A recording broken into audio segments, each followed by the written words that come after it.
Howdy. How you doing? I'm good. How about you? I'm okay. I'm okay. Let me get our PowerPoint for today.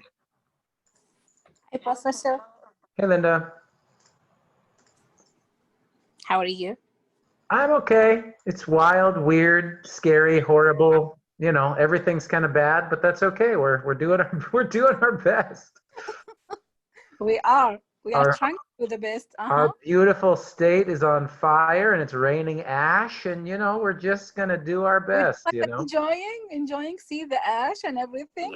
No, I'm not happy that when I went to the I grocery know. store at 8 a.m., my car smells like a campfire. It's just so Yes. scary, man. Mhm. But yeah, try to be honest, right? Say I'm very scared, but also try to focus on anything positive because otherwise, Uh-huh. Yeah, we should think positive way. Yeah. I'm trying. I am trying. Yeah, it's wild. It's wild. But at least we're still a safe. Like we I are agree. away from every, yeah. This Yeah, is what we think about it, our safety. I hope so. Yeah. There's a couple professors who teach in our department that live up not super close to one of the fires, but you know, they live up in the woods, and it's crazy how dangerous Oh my everything God. is right now. Uh-huh. Because you know, even because I know there was a big fire up in El Dorado, you know, like 50 miles or 60 Uh-huh. miles from here. So anyway, my brother lives in San Francisco. He was sending me pictures of the sky. It's like, you know, it's like a horror movie. It's just crazy. It is. Uh-huh. But to distract ourselves, we can talk about noun, phrase, subjects, huh? Uh-huh. I like talking about it too, actually, but okay, let me get our PowerPoint for today. I see Mariana came in and Julia came in. Hello, hello. Happy birthday. Is Hi. today the day? Happy birthday? Now in 3 days. 3 days, okay. Your house is just always ready for the party. Yeah. Okay, let's see.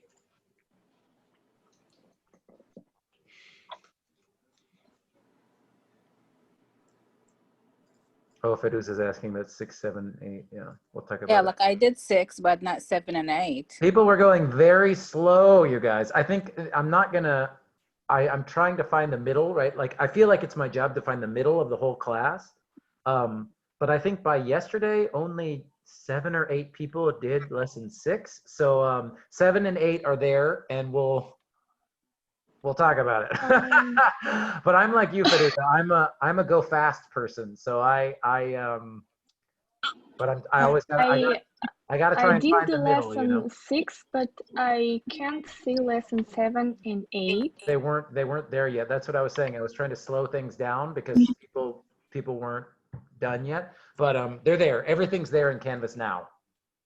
Yeah, like I saw it this afternoon. Yeah, I think lesson 7 and 8. Yeah, I think I opened it last night. So yeah, yeah, nothing was wrong. You were right. But we'll see. I'm gonna try and go a little bit faster for everybody this week. We'll see. I just don't want to scare the slow people. You know what I mean? Slower. We can do, Professor, but the problem is we have the other classes and they are, like pressing too much too. So kind of like couldn't find the time to do all of them. Yeah, sorry. No, I completely understand. It's not a problem. That's what I agree totally, Fiduza, right? I think that's so what would I say? I think there's for me, in my opinion, I think there's very good things about this flexible class, right? Not having due dates. I think there's a lot of good things. I think one thing though that does make it harder for me is because if something was due, like let's say if something was due on the 5th, then I just move on. You know what I mean? Like I'm done. Okay, if you want to ask about that assignment, then come to office hours or something. But when people are doing things at different speeds, I do feel like I'm trying to find the middle. And I'm not saying it's perfect. I'm just sort of, again, I'll always be honest with you guys about what I'm doing and why I'm doing it. So. Hey, Oh, I see lesson 7 and 8. No, like I said, no one is ahead and no one is behind. So it's there. And I'll tell you what's coming up. So lots of people coming in.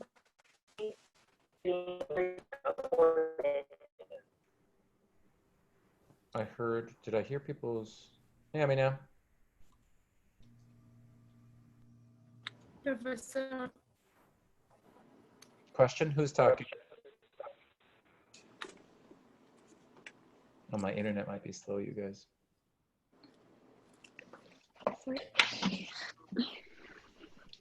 Who else is here? Hi, Mahwoba. You guys don't have to say hello. I'm just saying I see you guys. Hi, Trina, Yulia, Lily. Hi, Professor. Hey, Mahwoba. Yeah, let me see. I'll start to share my screen here.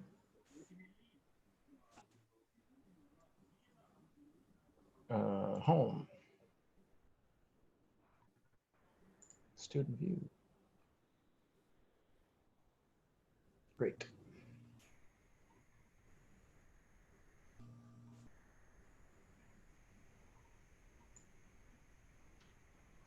Okay, good. We got a good group coming in. Like usual, I'll wait just a few minutes, but I do have a lot of stuff to talk about today, so we'll get started in just a minute here. We got 13 people. Cool.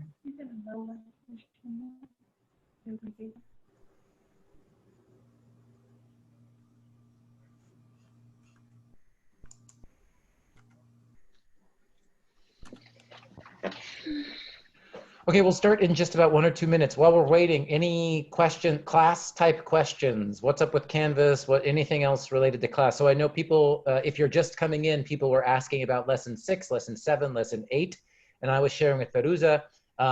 People, I think this is not a problem, right? But sort of, it was taking people some time to finish lesson 6.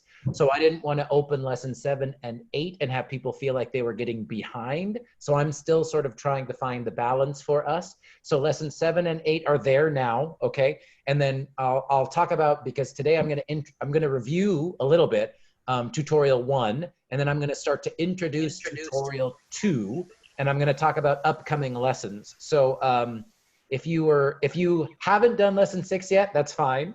If you did lesson 6 a week ago and you were waiting for lesson 7 and 8, you're free to go now. And I'm going to try and find the balance, because that's a tricky thing about these online classes. So, hey, Barbara, Shakila. Hi, how are you, Professor? Hey, everybody. I'm doing okay. So yeah, before we start to talk about the grammar stuff, any questions about the class, Canvas, any computer stuff or any of that stuff? No, thank you. Okay, Shakila says no. That makes me happy. I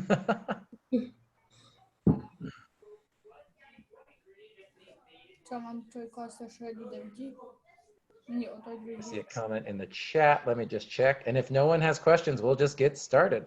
Hey, Mohammed. Great. So then before we get started, I guess the only other thing I want to say is, like Feruza was saying, we have other classes, other due dates, other homework. So, you know, what we choose to do first, second, third.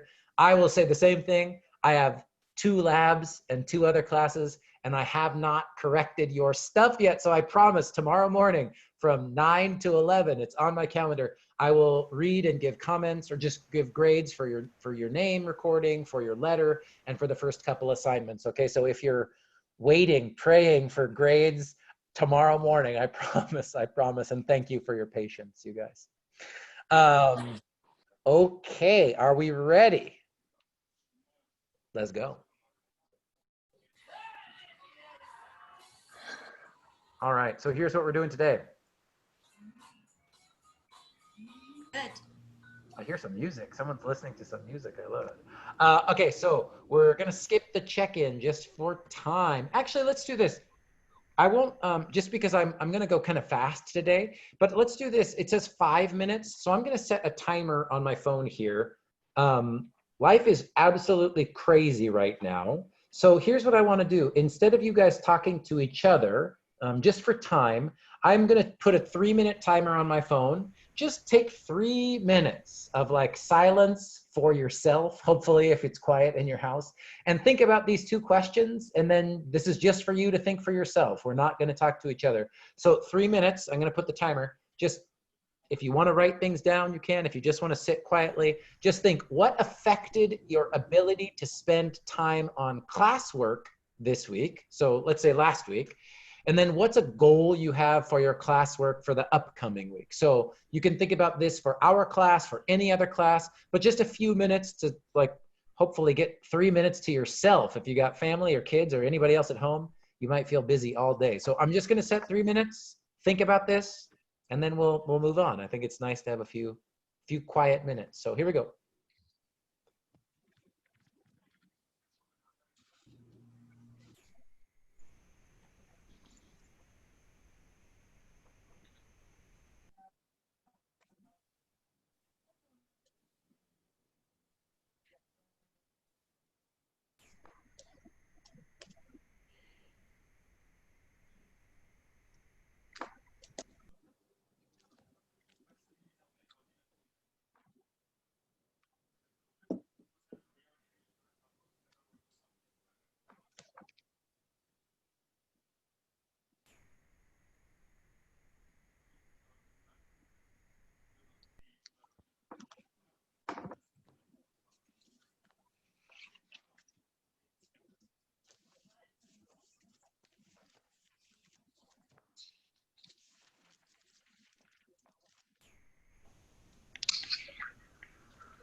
Chứ mà chắc tôi nó còn miền.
All right, 3 minutes just to think by yourself. It feels nice sometimes. I'll just answer. So keep your answer in your mind. I'll continue. But for me, like I said, the smoke and the sky affected me and my mood this week. And my goal is to finish your grading tomorrow morning. So that's kind of the stuff I was thinking about there. So, all right. So here's our plan for today. We just did our sort of quick self check-in. We're going to review parts of speech that came from the Language Power Tutorial 1, and I'm going to introduce Language Power Tutorial 2. You will get through as much as possible, and then I'll show you in Canvas sort of what's coming up and where you can go to practice some of the grammar stuff we're going to talk about today. So first, just a very quick review from Language Power Tutorial 1. So if you did lesson, sorry, I'm just gonna mute some people. So if you did Language Power, if you did lesson 6, then you already did practice with content words, right? Nouns, verbs, adjectives, and adverbs. And if you looked at or saw lesson 7 and 8, which just opened last night, you'll see function words. You get to practice finding pronouns, determiners, articles, auxiliaries, and modals, prepositions, and conjunctions. Again, if you're looking at this and going, oh my God, what is Jeff talking about? Go back, watch last week's video, go back and watch the recording that I made for Language Power Tutorial 1, because this is all review. So remember, the most important information about content and function words, we're going to talk about how we use each of these in sentences today. But remember, content words, we call them content words because they have meaning. They have definition by themselves.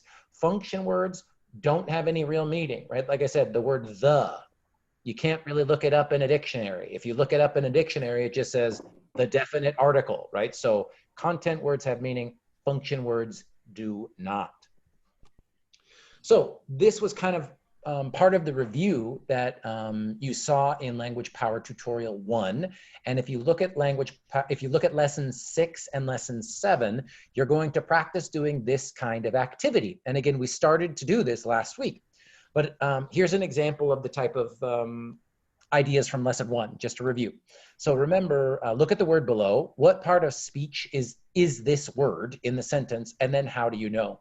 So the example sentence is Sacramento can be very foggy in the winter. Winter is in bold, winter is underlined. So I'm asking you what part of speech. Again, lesson 6, lesson 7, this is exactly what you're going to do. Okay, so this is kind of instructions for how to do lesson 6 and 7.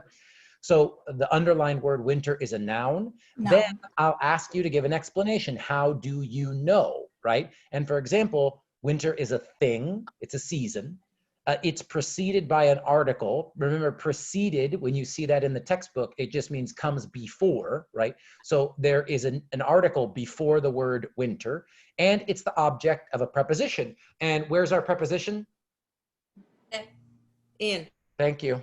Right, so how do we know this is a noun? Well, here are the 3 clues, right? It's a thing, it's a season, an article comes before it, and it's the object of a preposition. Does this make sense? Yes. Good.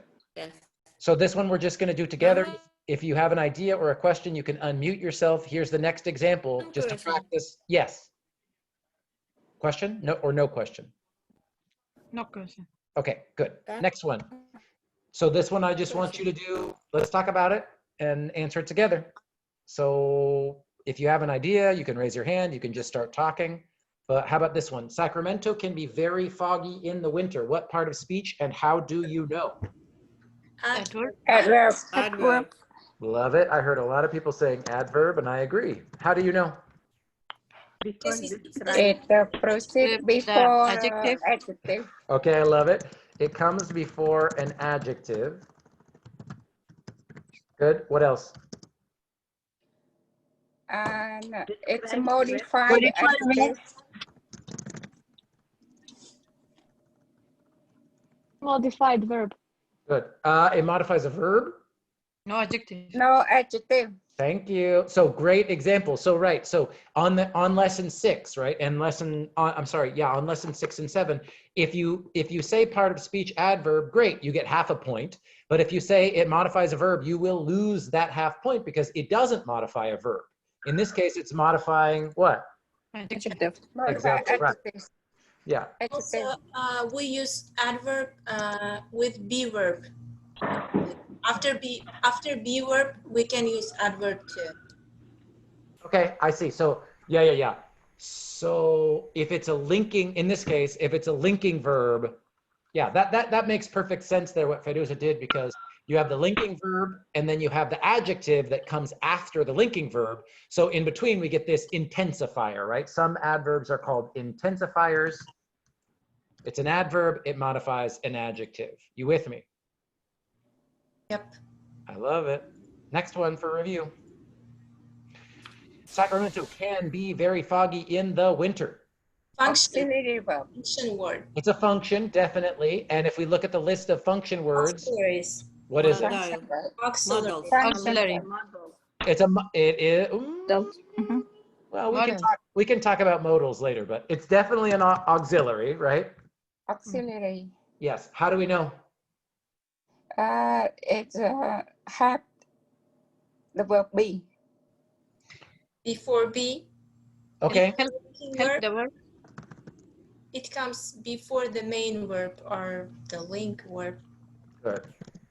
And yes, thank you. And main verb is great. Main verb can be an action verb or a linking verb, to go back to sort of what Feduz was saying there. So it comes before the verb be. It modifies the verb. Modify the Modifies. verb. Well, The main verb. I heard someone say modify. Modify usually we're going to use for an adverb. So why don't we say, I like this, it helps the Help. verb. Helps the verb. Yeah. Again, because we're The used, verb. yeah, because we're It has used to the verb. calling these auxiliaries helping verbs or different type of Helping verb, verbs. yeah. Good. Mhm. It comes before the verb be, it helps the verb.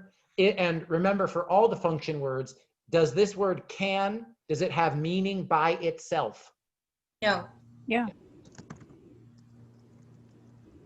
it doesn't have a meaning, yeah. But Not in this sentence, right? It doesn't, it gives us some grammar. It gives us some, is it possible, ability or inability? It gives us some clue about the grammar, but it doesn't actually have meaning by itself, right? Because the main verb, just like Feduza was saying, is be here. Great, I think I've got one more. Sacramento can be very foggy in the winter. Preposition. Preposition. Preposition. Good. How do we know? It stand before the article. The phrasal noun. It's come To before the define the noun. noun. Well, I love it. Perfect. Yeah, I think you guys, Sita and Shakila, you were sort of saying the same thing, but from different, like starting in different places. Yeah.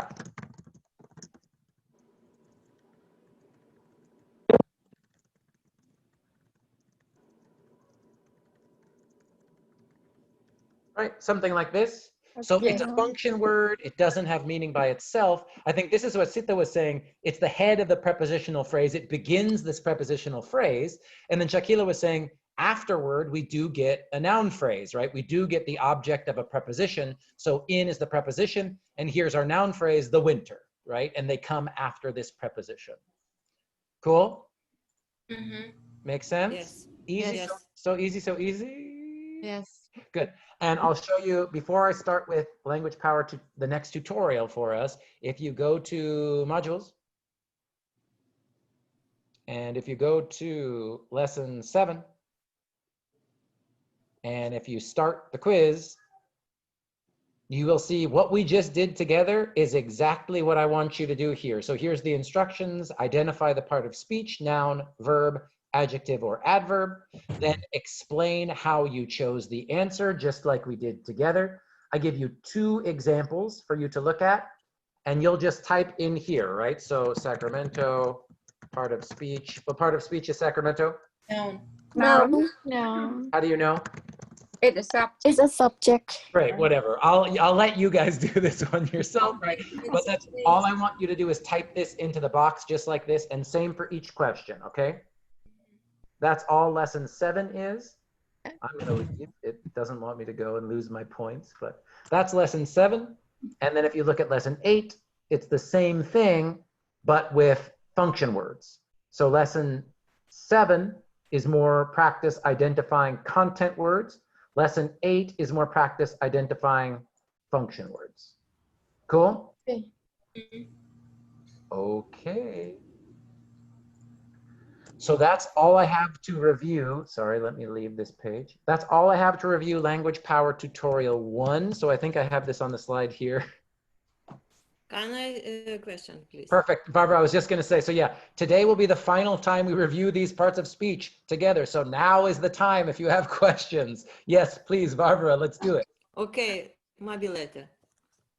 Maybe Okay, later. Was your question about parts of speech? Yes.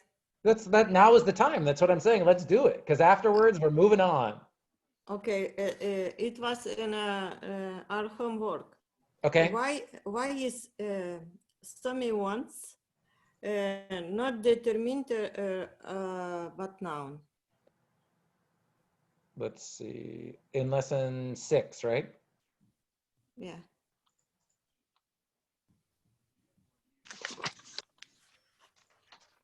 I think it's semi-once like my book. Semi-once Yes, and this feeling. is in, I want to make sure I look at the sentence as well for you here. So the question is about question 11 in lesson 6. Let me bring up the book so we can look at it together. You'll see how my computer is organized. Okay. There is, okay. And this is in a sentence, but hard semi-once feelings.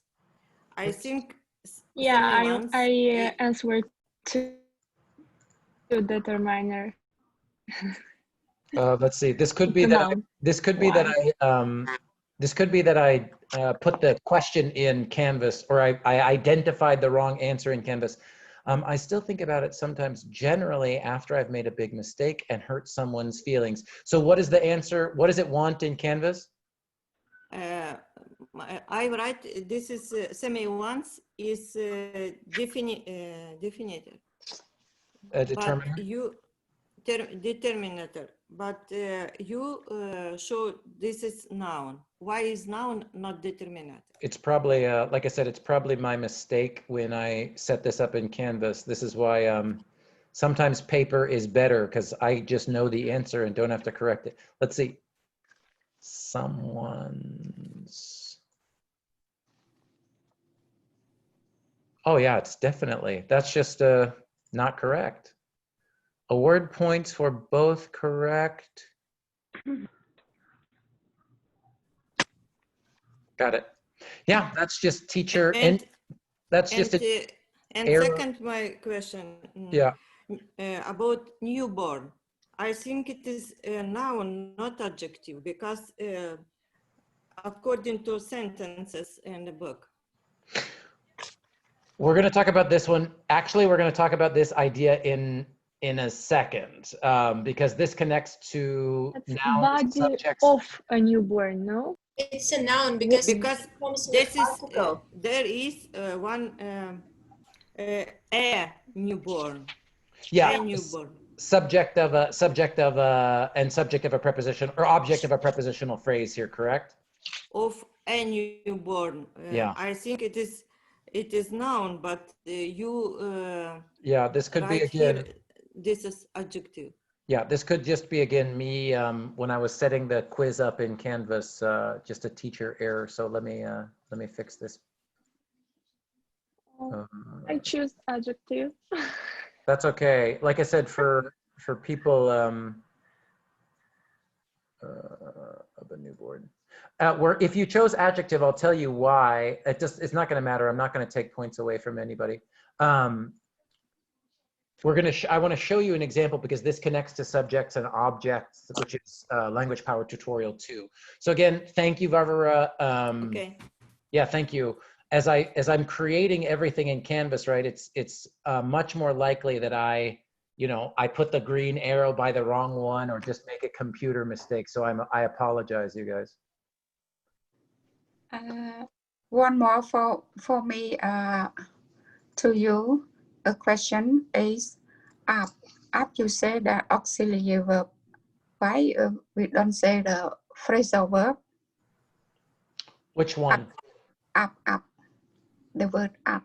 But I do. It's like in the tutorial, Professor Ferris says you do kind of what sentence, right? So here, wake up. Wake up.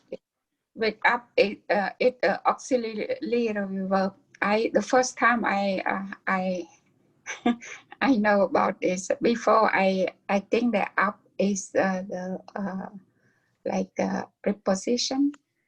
Yes. Or it's a come with a phrasal verb. Yes, exactly. But now you put in a quiz like auxiliary verb. It's strange for me. I never heard.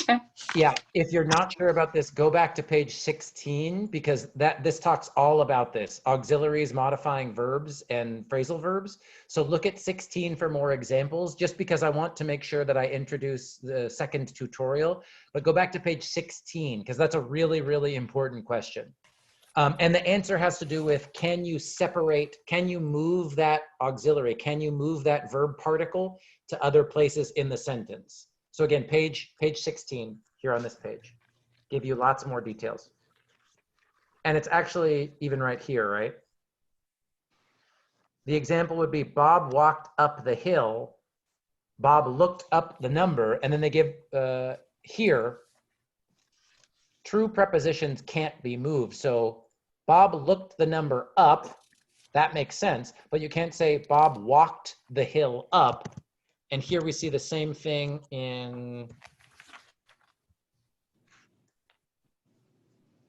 So in first case is preposition, in second is auxiliary. In this one. So these are good. These two examples are the best way to, so again, go back, reread the book because you can spend more time there. But just these two examples really make it clear, right? So Bob looked the number up. This is look up as a phrasal verb. This is a particle, an auxiliary.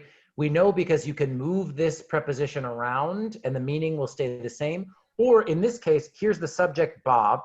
The number is the object. Another common feature of phrasal verbs is that the object can go if it's a transitive verb, the object can go between the main verb and the auxiliary verb or the particle, right? But if it's a true preposition, right, you can't move it around. You can't move it to the end of the sentence, for example. So you can't say Bob walked the hill up. So in this case, we know look up is a phrasal verb. They go together. Walk up is not a phrasal verb because you can't split the preposition apart from the verb.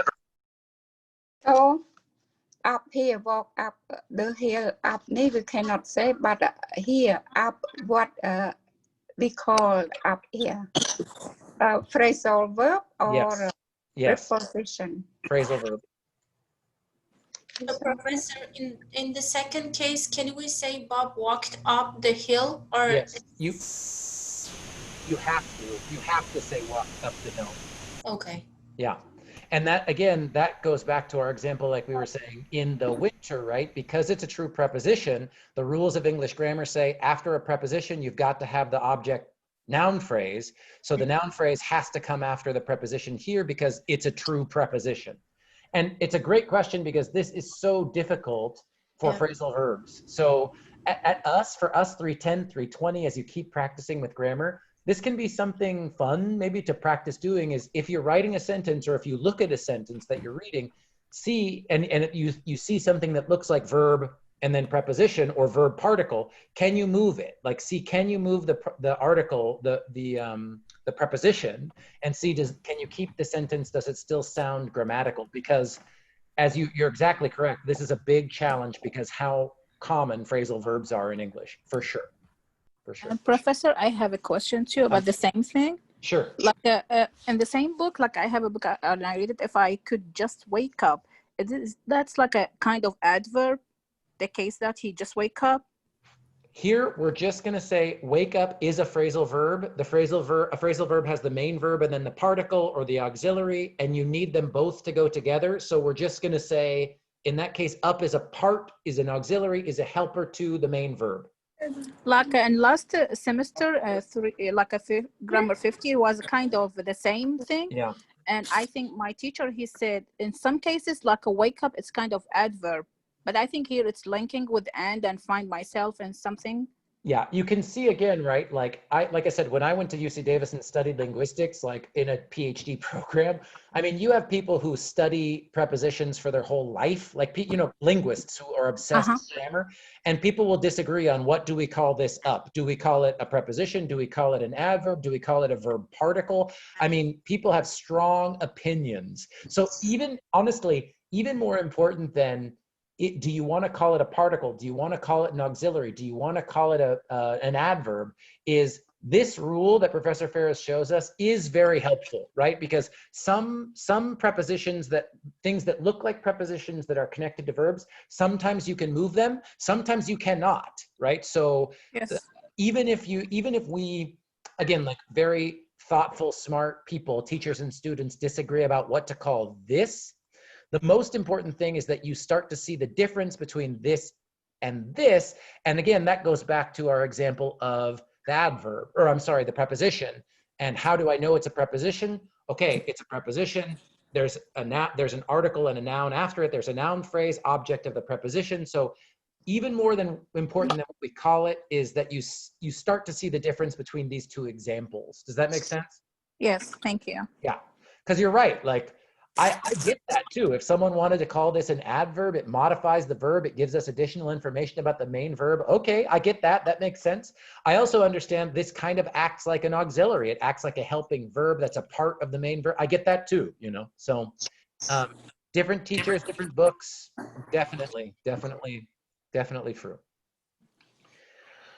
All right, such good questions. And thank you, Barbara, for pointing out the errors in my quiz creating.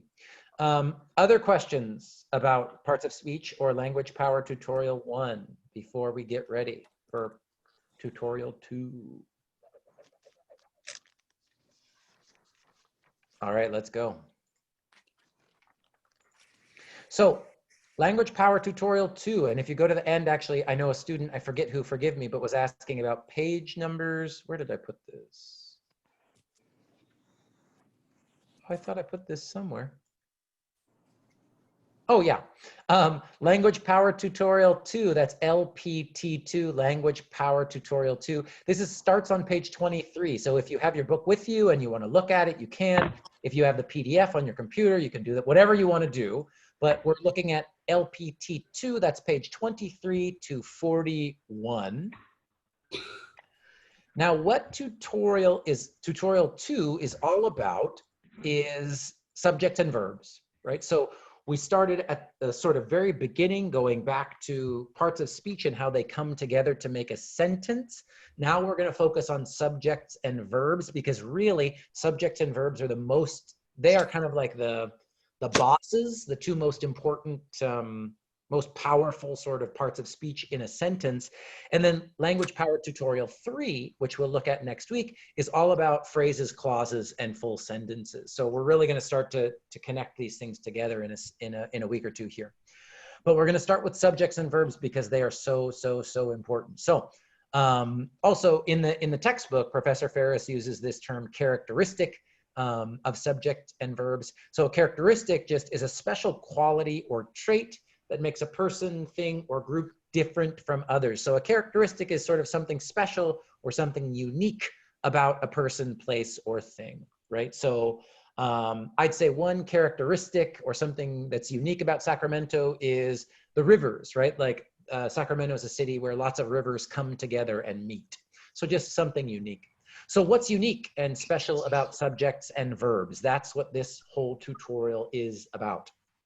So in general, before we start to talk about specific details and examples, the noun in a sentence will answer the question, what is this sentence about?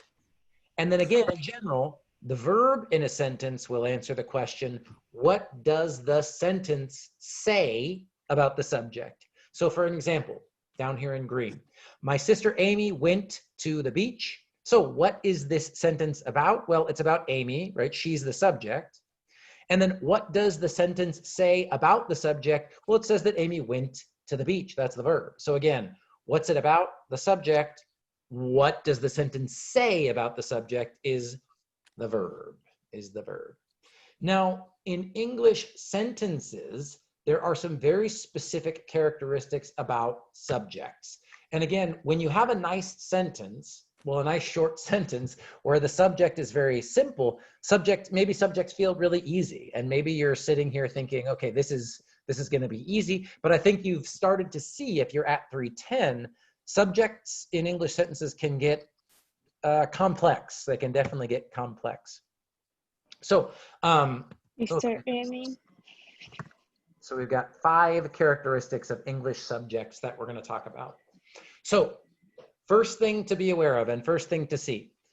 So characteristic 1, a subject can be one word or it can be part of a much larger noun phrase. Now, how do you know? Like if you're looking at a sentence that looks like you're not sure what the subject is, how do you know what the whole noun phrase is? Well, there's this idea of a pronoun test. So if you can replace one word with a pronoun at the beginning, it's probably the subject. If you can replace 2 or 3 or 4 or 5 words or more words or a whole noun phrase with a pronoun, then that whole thing is probably going to act like the subject in the sentence. So for example, we've got 3 example sentences here. So first it says, Sacramento is the capital of California. Next sentence says, the capital city is getting bigger every year. And then the next sentence says, a good quality of life and lower stress levels are 2 reasons people move to Sacramento. Where are the subjects in these sentences? Anybody? How about the first sentence? Sacramento is the capital of California. Sacramento. Sacramento. The capital The city. capital city. Great. And a third, a good quality of life and lower stress levels. Great. Okay. Phrase. Subject. Yes. And good. So I know I only heard from 3 or 4 people, but I heard Varvara, I heard Feruza. That's right. So Sacramento, that one word is the subject. When we start to get into noun phrases, that one word is also the noun phrase. So just one word by itself can be a noun phrase. So Sacramento, that is the subject noun phrase. I'm going to mute you, Mahbuba. So that is the subject noun phrase for this whole sentence. Sacramento, subject noun phrase. Next example, the capital city. That whole thing is the subject noun phrase. So the capital city is the entire noun phrase. And a good quality of life and lower stress levels are 2 reasons people move to Sacramento. That's the whole noun phrase. Now, if you look at this second characteristic or the second part of this characteristic, a subject noun phrase can be replaced by a pronoun. How would we do that? Or give me an example for how would we replace this subject noun phrase with a preposition in the first sentence? Somebody. It. Like Sacramento. Great. Feruza says it. It is the capital of Sacramento. Great. How about the second sentence? So it's It. Great. It. And how about the next one? They. They. Great. Yeah.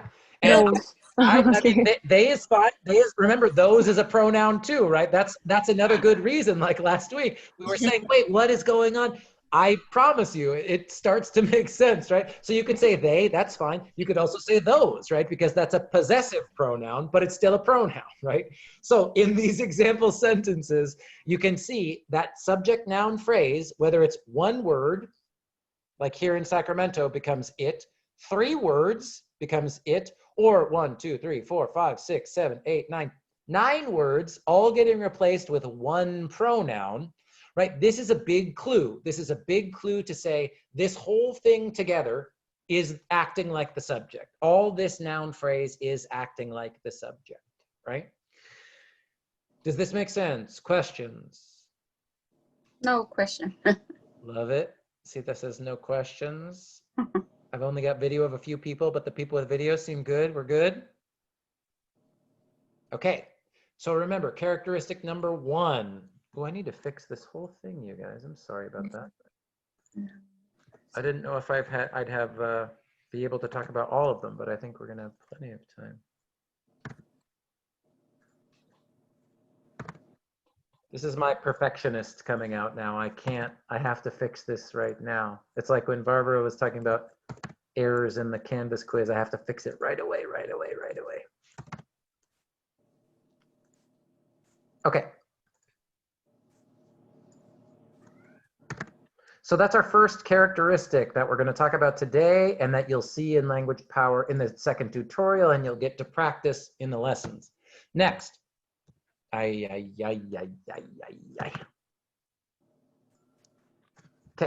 second characteristic.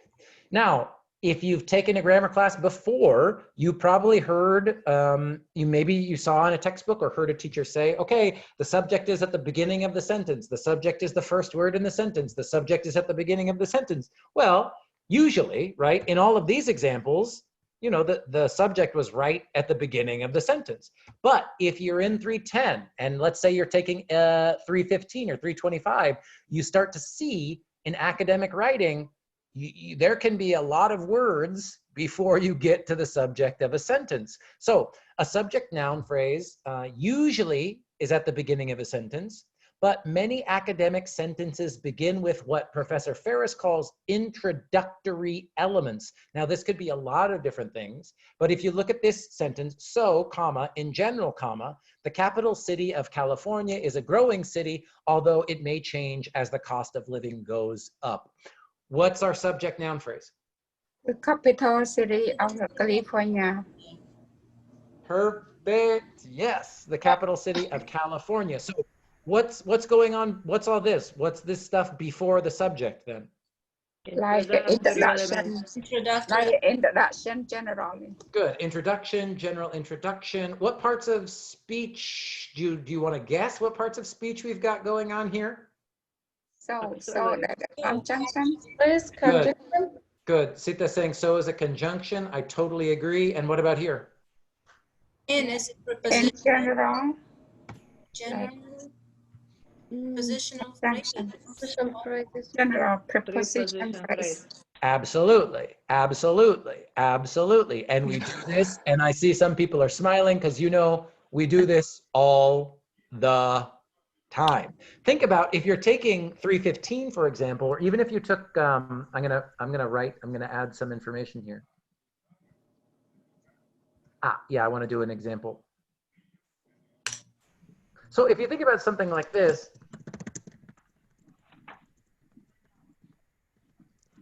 According to preposition to. According to. According to. Conjunction.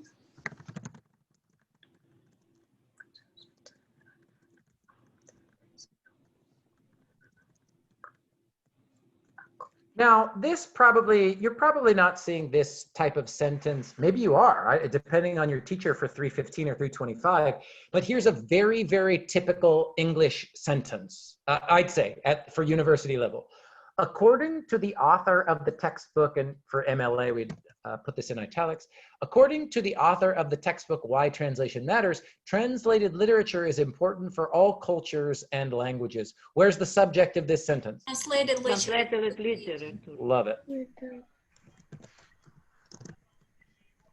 That's right. So what is all this? Introductory elements. Love it. Yeah, we're just going to call, that's why Professor Ferris says this too. She's like, it's just an introductory element. The other thing, Professor, tell me. I'm sorry, I have a question. Yep. So did you say that in general is prepositional phrase? Yes. I know about prepositions, but I don't know about the prepositional phrase.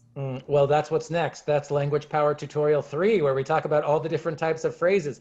The short answer, Fairuza, if you know what a preposition is, you know what a prepositional phrase is. Because really, if people are scared by this, we'll get there, don't worry. A prepositional phrase is the preposition and then the object of the preposition. So that example of the first sentence, the examples that we did here, foggy in the winter, in is the preposition. The winter is the object, noun phrase of the preposition. Okay. That's the prepositional phrase.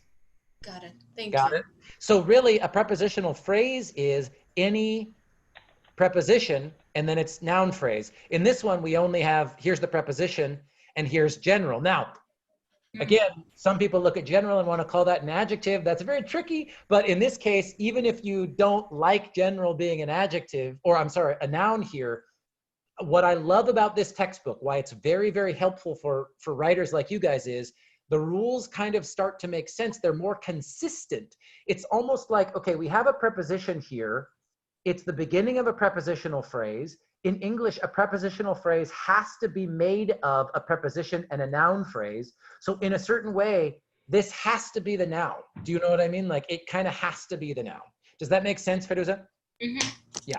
And again, we're starting here because tutorial 3 is where we start to really look at phrases, and adjective phrases get their own chapter. So we'll talk a lot more about phrases. But yeah. Any other questions about this second characteristic, about introductory elements? Here's my question. What is this? I was gonna say good. I was gonna say good news. It doesn't matter. It doesn't matter. Conditional phrase. Cloud. It doesn't matter. It doesn't matter. By the end of the semester, maybe we'll get there. We could do an analysis of this introductory element, but it really doesn't matter. What we're going to see is this matters for us at 315 more than anything for 2 reasons. One is this little, everyone's favorite piece of, everyone's favorite part of writing in English.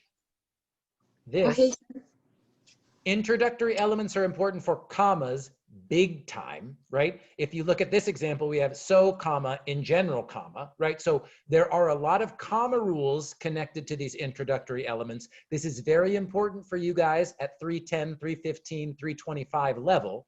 The other reason, the other thing that's important about this is what it seems like you guys already understand, which is don't worry about finding the subject and the verb in this introductory element. It's not going to happen. What does matter is find the subject, noun, phrase, and the verb, because by this level, we really want to help you guys stop making subject verb agreement errors, right? We don't want to see she are or he talk or we was. We really don't want to see that at 315, 325. And I'm a big believer at this level, the only reason you guys make those mistakes is because it's not clear what your subject and verb are, right? When you know what the subject and the verb is, you don't make these subject verb agreement errors. But when we're not sure, like, oh crap, like what's the subject? And that's when we make those type of errors. So the reason that this is important, you know, if you want to analyze the grammar of this, then you could have come with me, come study linguistics, and do PhD in linguistics. You can study this type of grammar, right? But for us at 315 right now, don't worry, just know that it's an introductory element. Know, and we're going to practice this too, that after these introductory elements, before the subject, almost always you get a comma, and you're going to see lots of examples of this in the textbook, okay? And don't worry about this for subject and verb. Just look at it and go, okay, according to the author of this, okay, there's no verb in there. Okay, there's no verb, there's no subject, moving on, right? The subject has to be after that comma. So that's the most important thing about this introductory element. Questions?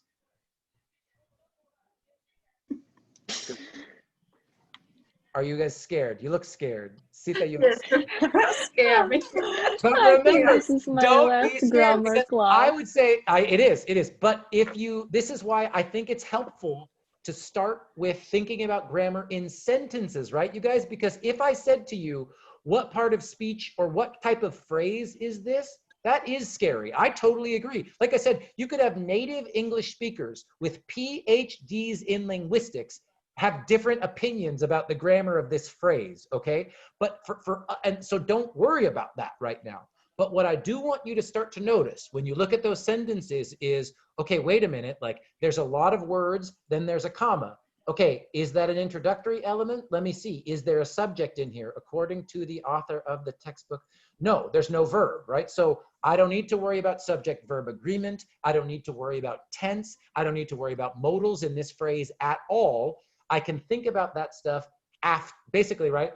After the comma, after the comma, after the comma. Okay, like I said, come to 320, or we can do the scary stuff, but not in this class. So don't worry about it. It's not your job to worry about this right now. That's all. All right, let me put the comma back. Okay.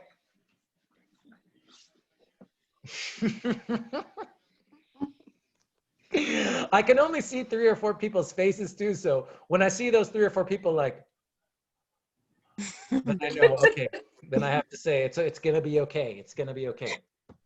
Like I said, if you understand why translated literature is the subject noun phrase, you're great.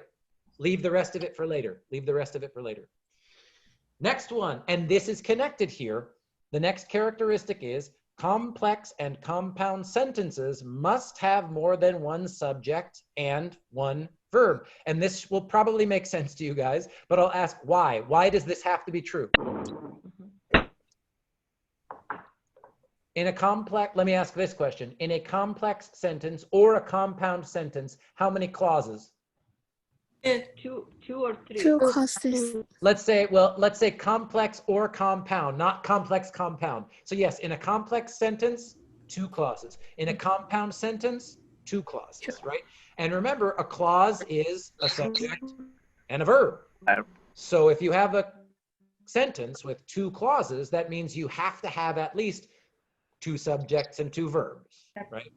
So if you look at this example sentence, so in general, the capital city of California is a growing city, although this may change as the cost of living goes up. We know so is an introductory element. In general is an introductory element.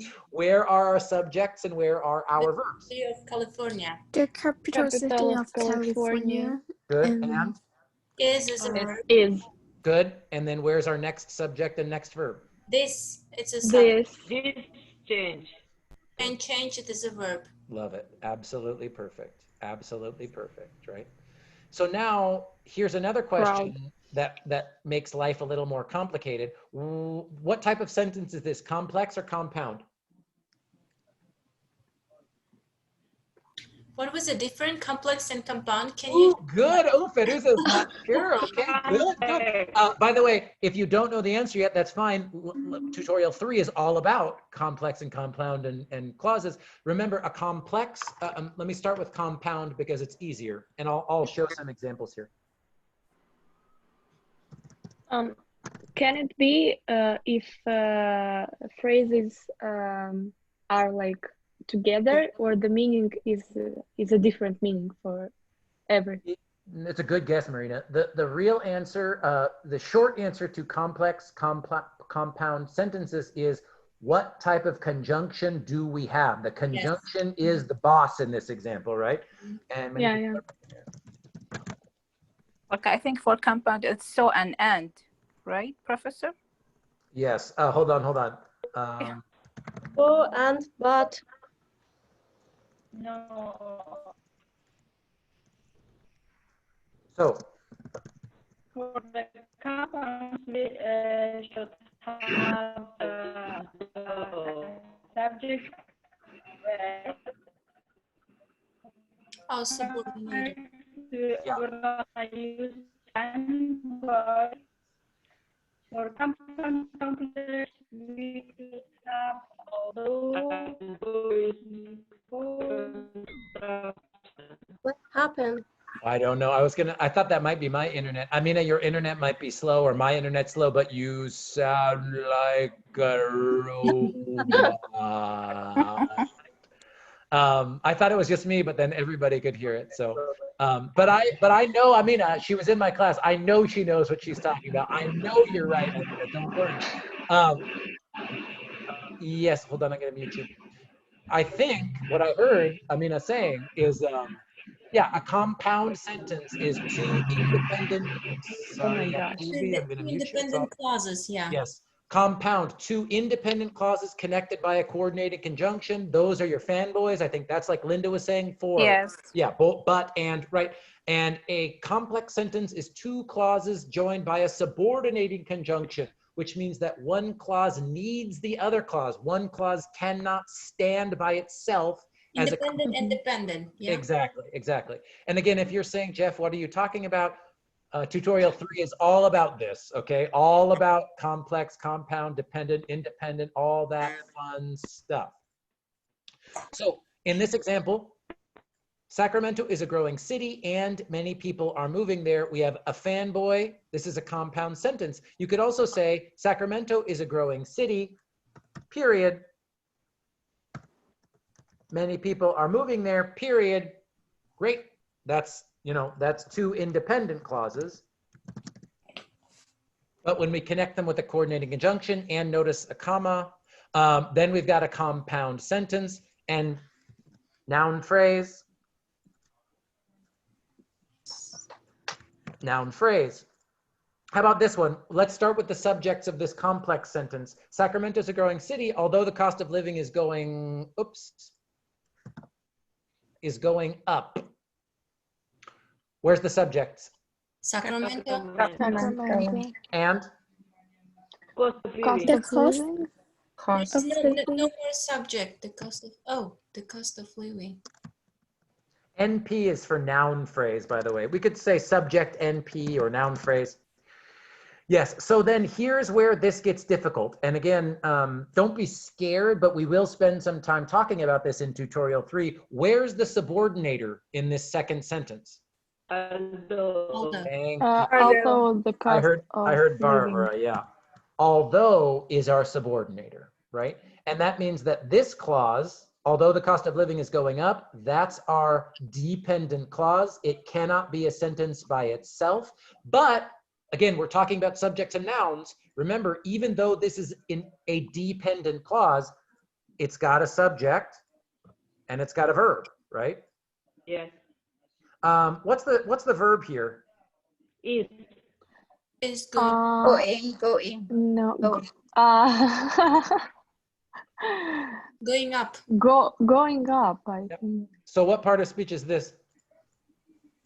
Is Which is auxiliary verb. Auxiliary, that's right. This is just a grammar word, right? This is to make the tense for present continuous. So this is an auxiliary. Here's our main verb. And here, though, we have is as the main verb. So again, all of you, you have my deepest sympathy. I know is so hard. The be verb is so hard. So just more practice, you guys. That's it. That's it. I wish I could tell you it's easy, but I know it's hard. So then if we look at this sentence here,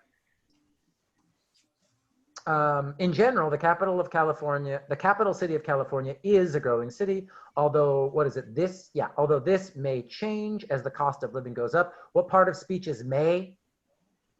Auxiliary verb.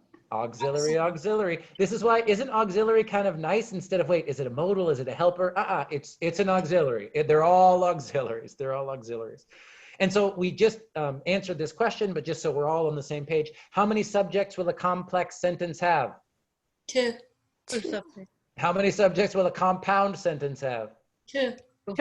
How many verbs? 2. Okay, good. Absolutely. Great. Makes sense. Characteristic 3. Mm-hmm. Stop me if it doesn't. I got a text. I'm saying if it's a student. No, it is not. So we're continuing. Any other questions about characteristic 3? We got 2 more. No. Okay, good. I love it. All right. Now this is where it gets a little scary. Because again, we teach you guys English is subject, verb, object, subject, verb, object, subject, verb, object. And yes, that's usually true, but let's look at some examples.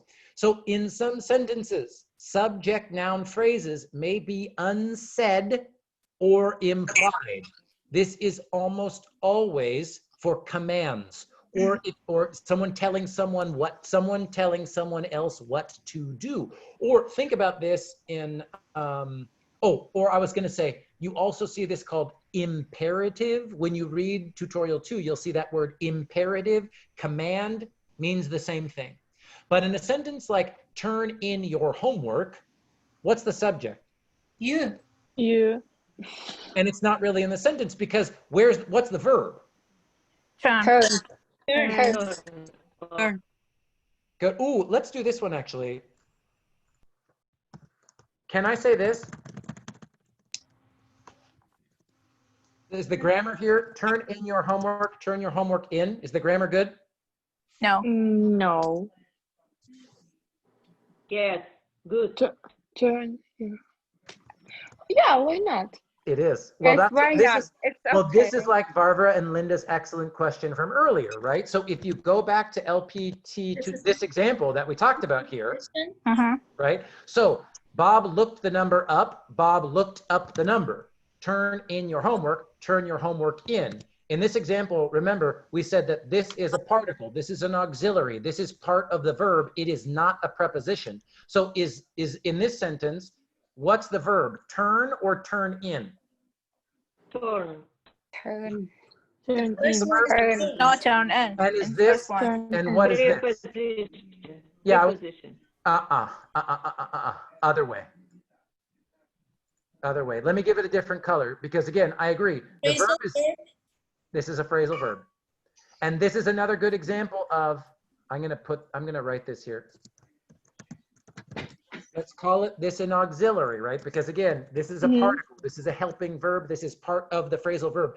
In other words, this is not a preposition. How do we know it's not a preposition? Well, because I can say turn We your can move. verb in, and the in goes back to the verb. It doesn't need the object, an object noun phrase like Feruza's good question, right? This is not a preposition that begins a prepositional phrase because there's no noun after it. Right? So this is just another good example. Turn in your homework, turn your homework in. And again, this has to do with, what do I want to make sure that is clear here? You. Turn. Turn in is a phrasal verb. So in is an aux, not a preposition, right? Yes. And if you want to know more on this, like if you're thinking, oh, this is cool, this is interesting, I want to know more, you can Google.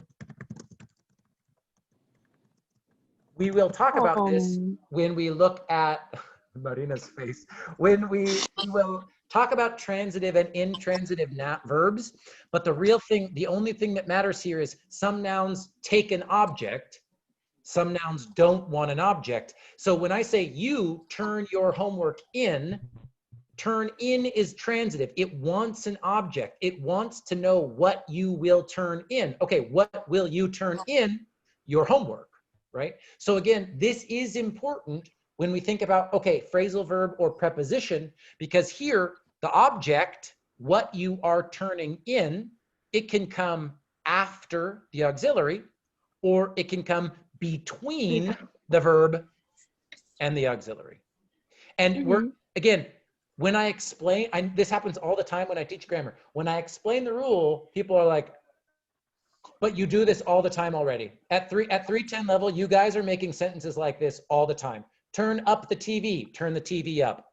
I turn my phone on, turn on my phone. You guys are doing this all the time, right? It just feels scary when you see the rule. You're like, oh.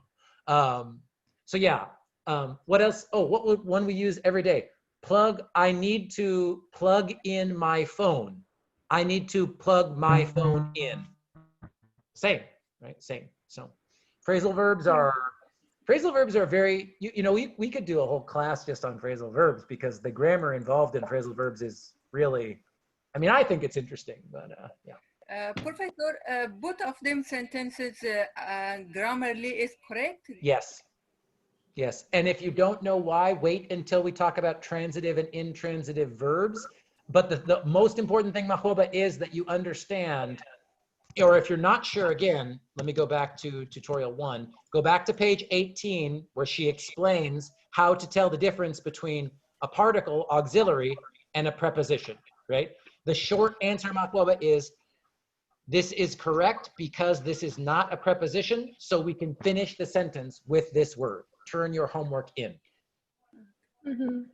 Okay?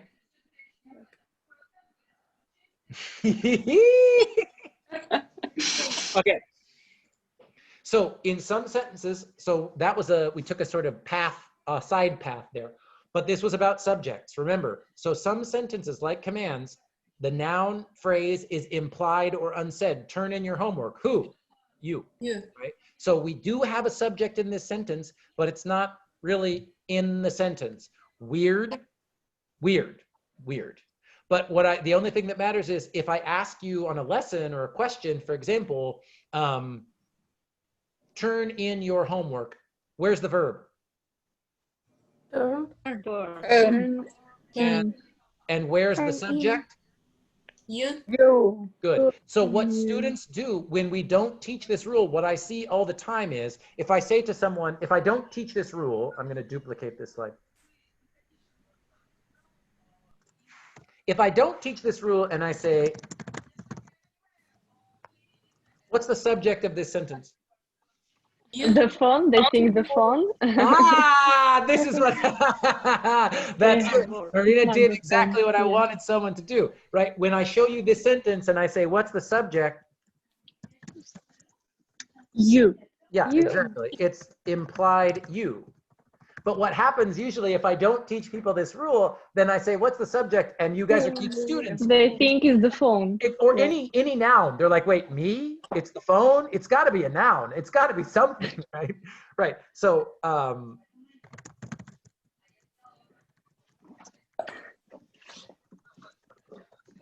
The phone is an object, yeah. but Right. again, don't worry about objects right now. I just can feel some of you thinking, okay, wait, the phone's not the subject. What is it? The phone is the object, direct object. Me is the indirect object. But the subject noun phrase is implied. It is you. I'm going to highlight, underline. Make sense? Subject. Oh, good. Keep looking. Let's do another example. Okay. Okay. The phone direct object. I'm going to start not with the object. Where's the verb? Turn. Turn. Turn down. Good. If you said turn or turn down, that's fine. Let's say the verb is turn, the verb phrase. There's also verb phrases, Feruza. And yeah, you probably already know that one. Okay, good. Turn is the verb. And what is the TV? Be with object. Direct object. Good. This is exactly what I want. Indirect. Direct object. Indirect object. Buy Mrs. Milk. Yeah. What's the verb? Buy. Bye. And what's going on? What is the direct object? Some milk. Milk. Object. Yeah, we could say again, the noun phrase, some is part of the noun phrase for sure. So some milk is the direct object. Me, it's indirect object. Good. Good, good, good, good, good, good. And for all of them, every single sentence on this slide, the subject is You. You. implied, unsaid, implied, unsaid. Makes sense? Yeah. Okay. Me. I want to do one more just in case people are unclear. No, we didn't finish yet, Professor, characteristic 4, because I know. in other sentence. Oh, believe me, no, I know. I wanna just do one more to make sure this is clear.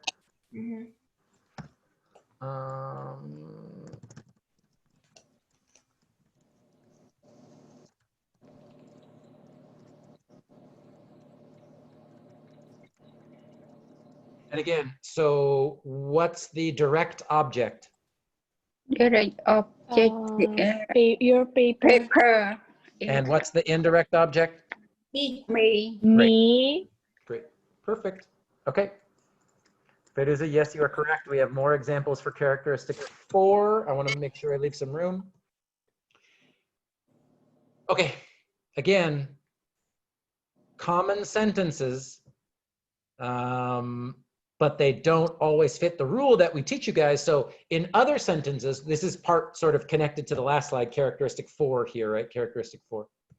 So in other sentences, subject noun phrases may come after verbs or auxiliaries. Now, questions are a really obvious example of this. Don't you want to eat something, right? So I show you the subject already. So what's this? Verb. Auxiliary. It's auxiliaries. Good. This is an auxiliary. And where's our verb? Want. Good. Excellent, excellent, excellent. So don't you want to eat something? Questions like this, the subject is not the first word in the sentence, right? And how about in the second one? Above the door was a sign. After verb. Yes. So what exactly? Where's the verb? Was. Oh, well. And what's this? Auxiliary. Above the door. Preposition. Preposition. Yes, it's the prepositional phrase. That's exactly correct. Yeah. So probably more common to see this type of sentence, right? Now, both are actually fairly common, but above the door was a sign. There was a sign above the door. I'll just tell you, like I can hear Mahbuba, grammar is good for both of them. Meaning is exactly the same, okay? Meaning is exactly the same. What's the subject in this sentence? Sign. Can we say just only a sign was above the door, or it doesn't Sign make sense?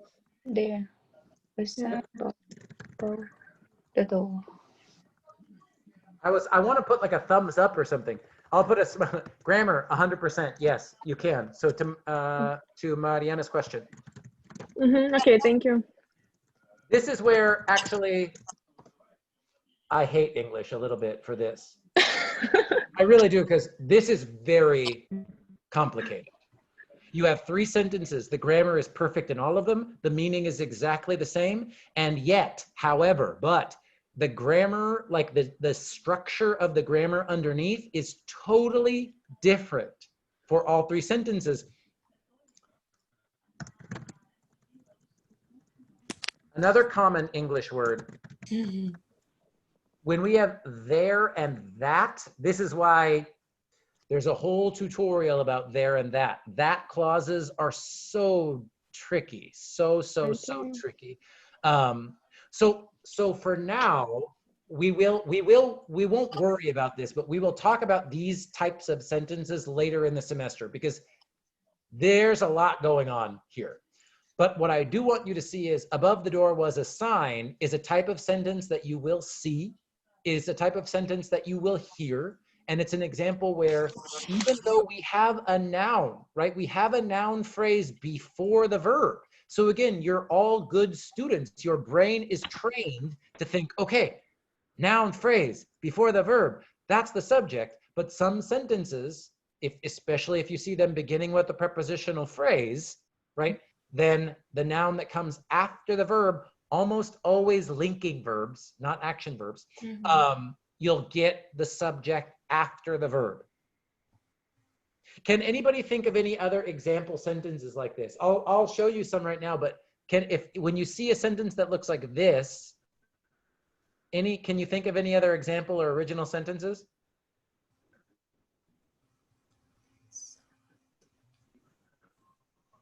Original. How about this? Someone just finished this for me. Under the bridge was a... What? Was a what? What? Water. A boat? I love it. Yeah. Again, I can hear my... Yeah, this is actually, I'm thinking of my Ukrainian and Russian speakers. This is a little bit like as close as English gets to Russian, where you can change the word order around and the grammar stays the same, right? Like, because the only thing you're really doing here is moving the word order around, right? The words aren't changing. Like, it's a very unique thing about English subjects that we can do this, right? Under the bridge was a boat was under the bridge. It's the exact same words, you just, for some rare examples, you can move the subject after, like I said, usually a prepositional phrase. And usually, if I'm from California, I'd say this. I'd say this, almost always. The sign above the door. That's what I would say. Where in a sentence where is a subject, a sign, there was a sign above the door, Professor. A sign is a subject. See again. There was a sign above the door. Where is the subject in? Yeah. There is the subject.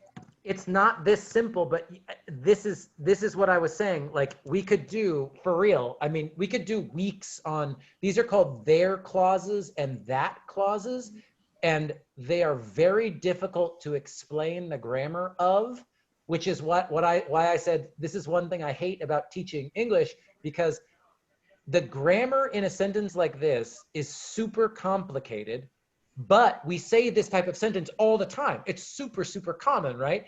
There was a whatever, there was this, there was that, that sign.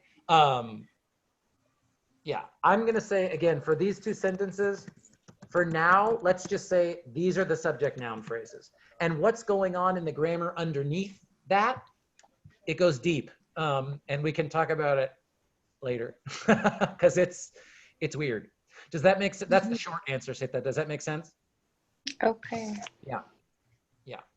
So in the phrase, there was a sign above the door, there is Yeah. the subject. Yes. Are you sure? I know. The thing is, I tried, sometimes when I teach, I know, sometimes when I teach this, I don't want to talk about there and that phrases because it's so complicated to explain. But I do think it's important because you guys, if you're taking 315, if you're taking 315, it's probably because you're going to take, or if, I'm sorry, if you're taking grammar 310, it's probably because you're going to take or are taking 315 or 325. And if you're writing sentences at 315 or 325, we do this in English sentences all the time, right?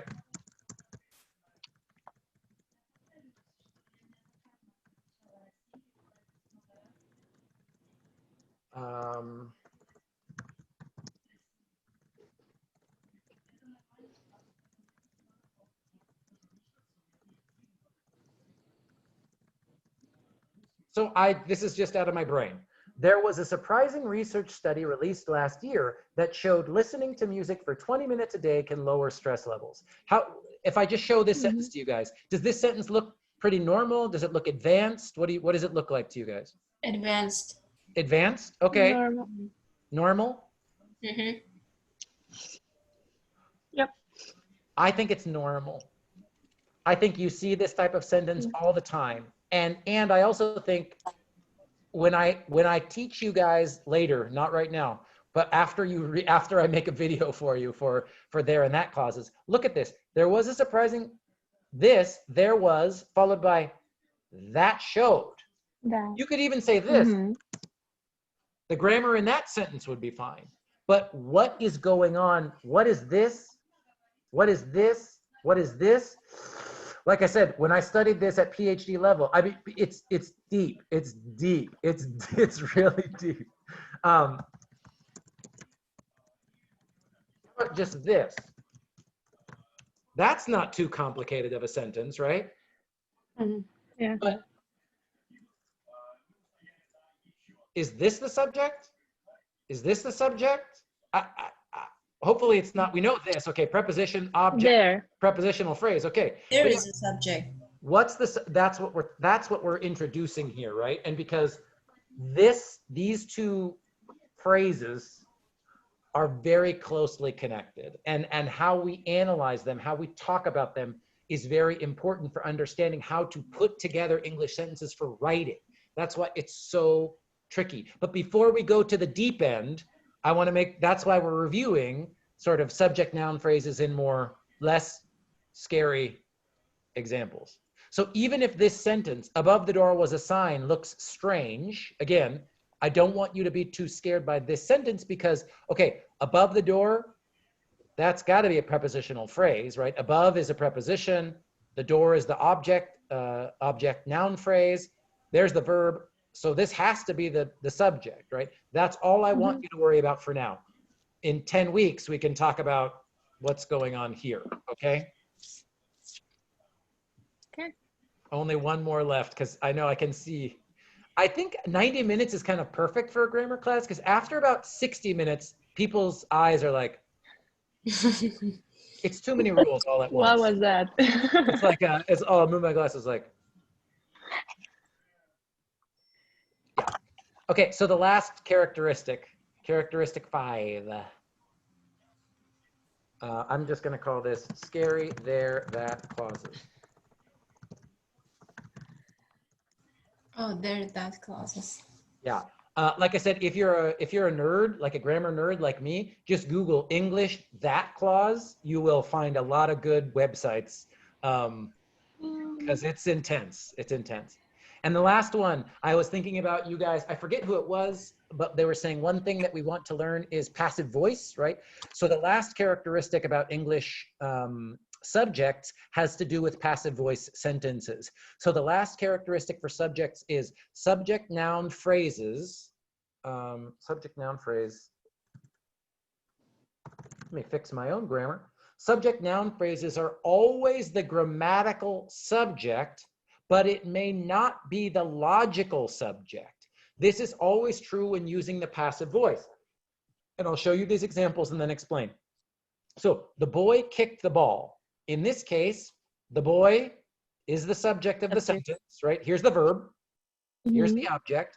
And the boy is the subject, and in the action of the sentence, he is the one who did the kicking, right? He is the logical subject, he kicked the ball, and he's at, in this case, this noun phrase is at the beginning of the sentence, so it's the subject. Now, the ball was kicked by the boy.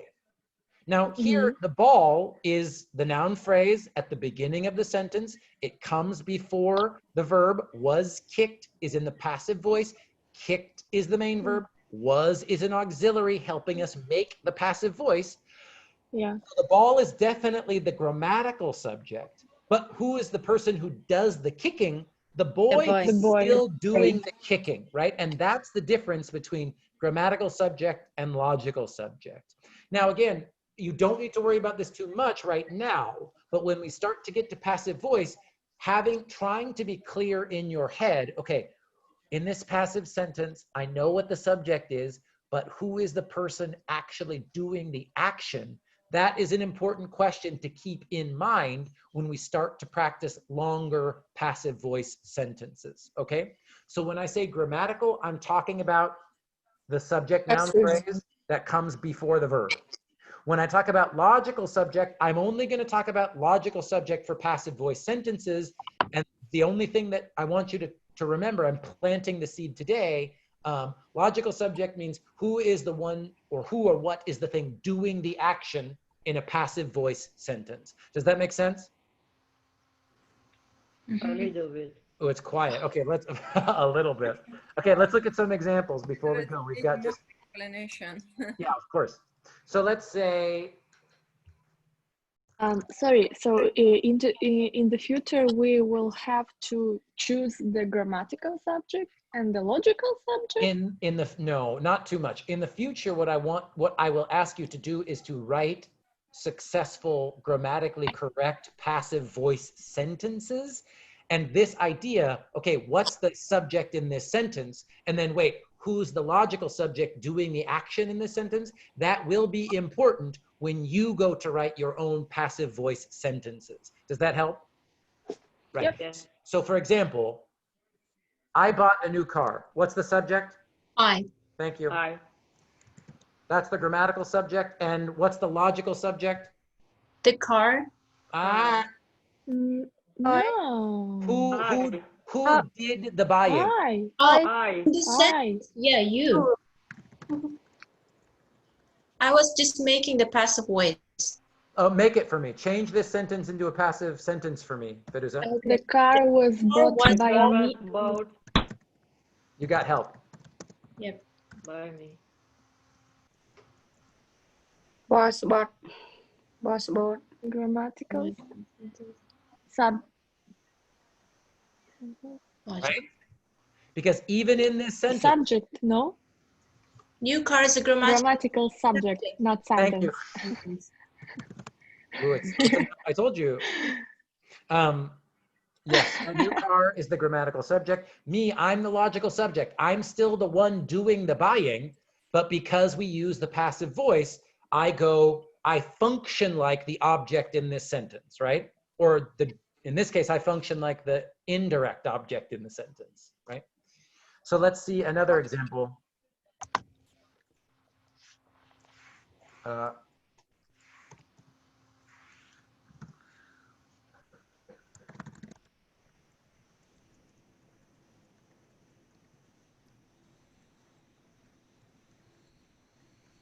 What's the grammatical subject? The grammar was understood by the students? The grammar. Good. The grammar. The And the logical The subject? student. Students. Thank you. Now make this sentence into active voice for me. The student. Students understood Understood the grammar. Student and Understood understand, understood. understood. Yeah, I put it in the past tense. You could say understand. The tense doesn't really matter. The tense isn't super important, Logical and grammatical. right? Mm-hmm. Yes. Yeah. Make sense? Mm-hmm. Yes. That's easy. Oh, I love it. Yeah, that's great. I love hearing that. That's great. Yeah. So again, great, great. I see a thumbs up from Mohammed. Thank you. That's great. That's it for today. So what I'm going to do, I do want to make sure I leave a little time for questions. So if you look at, let's see. So here's what I'm going to say. And then we'll look at Canvas together. So my suggestion, actually, I'm going to change this.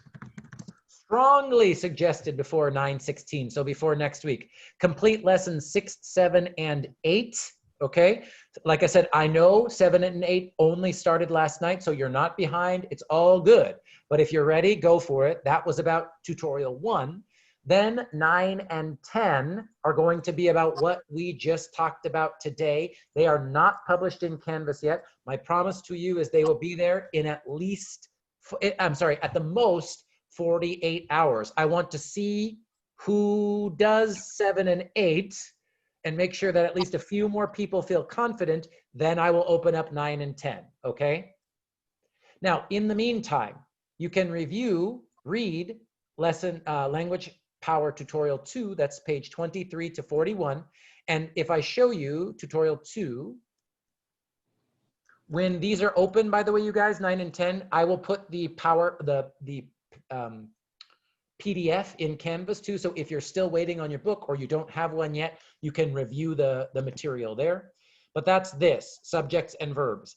And basically, we talked about everything up to here, verbs, and we're going to talk about verbs next time, okay?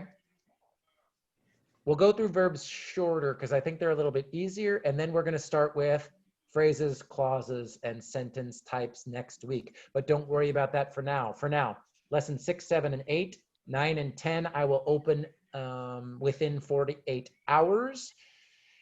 And email, text me, call me if you have any questions about what to do in Canvas. But it seems like you guys are, it seems like you're with me on this one. This is good. I'm very happy. Questions, because we've got 2 or 3 more minutes left before we're done. Professor, Tell me. I enter the Canvas to find the second video on tutorial 1 with function verb, but I cannot find. Okay. Yeah, I think you're right. I can put this, hold on one second. I'm going to go to student view. As soon as you said that, I thought, yeah, you're right. So I didn't put that video just anywhere by itself. Oh, I wanted to say 2 things. So I will always send out an announcement with our Zoom link for Wednesday. But from now on, any Zoom meeting for Wednesdays, you can just click this link on the homepage. So you can get there from there. You can come from my announcement, whatever you want. Now, you were asking about where to find the video where I talk through tutorial 1. So right now, the place to find that is in lesson 6, 7, and 8. But let me make sure, so that's here, watch my video. I love your video. You did? Yeah. Oh, good. I think, What about recorded, the class record? oh, that's always, so Mahwaba, I'll answer that. So so one thing I can say, let me think about where to, I need to put this link in maybe on the home page, Sita, or I'm not sure where, but you are right. Right now it's only in, if you click the assignments, okay? So if you go to assignment, lesson 6, there's the video. If you go to lesson 7, right now, same video. But you're right. Let me think about where to put it in another page in Canvas, and then I'll send out an announcement to tell you where you can find it. Okay, because you're right about that. Did that answer your question, Sita? Because and then Mahwaba, hold on one second, Mahwaba, you're next. Go ahead. I watched your video about tutorial 1. It's very helpful, but I think the class, when you record during the class, it's more helpful for the students because some students have some questions. Oh, of course. Yeah, it's help students. It's here, Mahloba, live support materials, this on the homepage. So again, you can get there, click home. If you're on your phone or an iPad, click home. Or if you come in on your computer, this is our homepage, then click live support materials.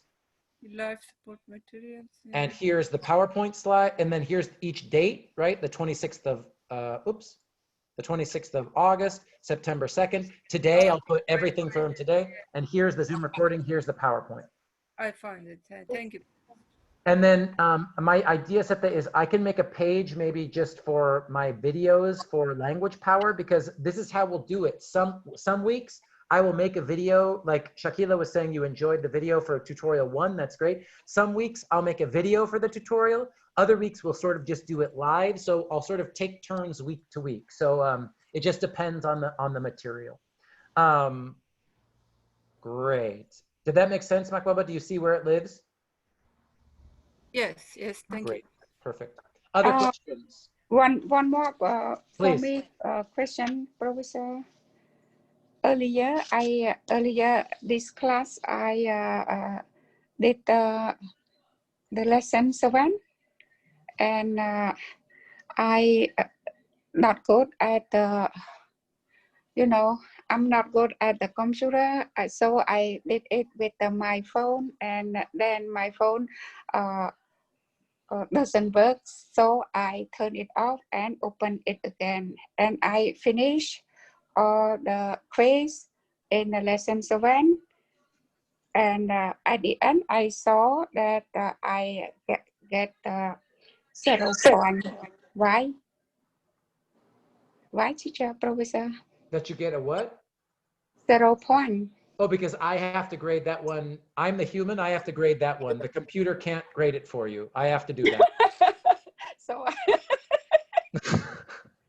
well, and that's again, well, I'm crazy.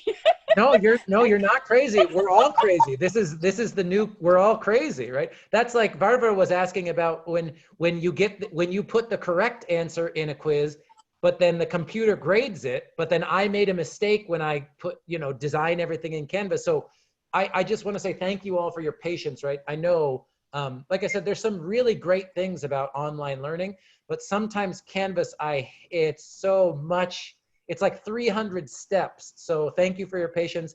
And I will grade lesson 7, not the robot, okay? And one more thing about the lesson 5, I was crazy. I didn't read the structure. The first time that I learned online lesson, I'm not good with computer, with internet, so I didn't read a structure. I start answer the quiz, and in the question 3, I not sure I turn correct it, and at the end I got the 0 point because I do it 2 times. I didn't read the structure. We're all learning. If people have, so I want to make sure I respect people's time. So if you have a question about any quiz, any points, any grade, anything one-on-one, send me a text or an email. We can talk about it. If I need to fix something in Canvas, I can do that. Okay. So if it's a one-on-one grade question, let's talk about it. Otherwise, you guys, that's it for today. It's 5:04. If you don't have any questions or need anything, bye-bye. I will see you in a week. Of course. If you do have one-on-one questions or need to talk to me, I can stay for another 5 minutes or so. But I want to make sure if you gotta go. If you gotta go. I'll see you guys next week. Thank you. Bye. And I'm gonna stop the recording right now too, in case people have specific questions. So let me stop the recording.